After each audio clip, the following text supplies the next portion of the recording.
మీ హృదయములు తెప్పరిల్లి నిత్యము బ్రతుకును అనే మాట చాలా అద్భుతమైన మాట. 22వ కీర్తనలో మెస్సానిక్ సామ్ అంటారు. ఎందుకోసం అంటే యేసుక్రీస్తు ప్రభువును గురించిన ప్రవచనాలు కొన్ని దీనిలో మనకు కనబడతాయి. యేసు ప్రభు జీవితం ప్రవచనానుసారమైన జీవితం. అకస్మాత్తుగా నీ లోకానికి వచ్చి వెళ్ళిపోలేదు. ఆయన గురించిన ప్రవచనాలు ఎన్నో పాత నిబంధన లేఖనాల్లో మనం చూస్తాం. ప్రపంచంలో ఏ వ్యక్తి గురించి కూడా ఇన్ని ప్రవచనాలు లేవు. ఇన్ని ప్రవచనాలు నెరవేర్చుకోలేదు ఏ ఒక్కరు కూడా. యేసుక్రీస్తు ప్రభు జీవితాన్ని గురించిన ప్రవచనాలు స్పష్టంగా పాత నిబంధన గ్రంథంలో మనం చూస్తాం. అందును బట్టి 22వ కీర్తన మెస్సానిక్ సామ్ అంటారు.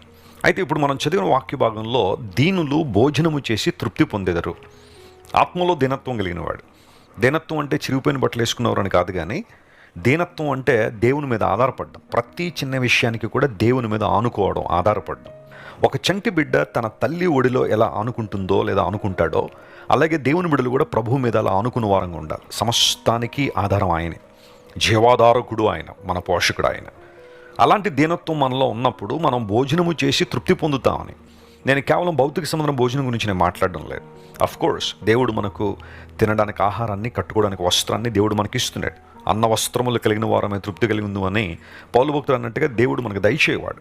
అయితే దీనత్వం కలిగిన వాడు ఆధ్యాత్మికమైన తృప్తి కలిగి ఉంటారు.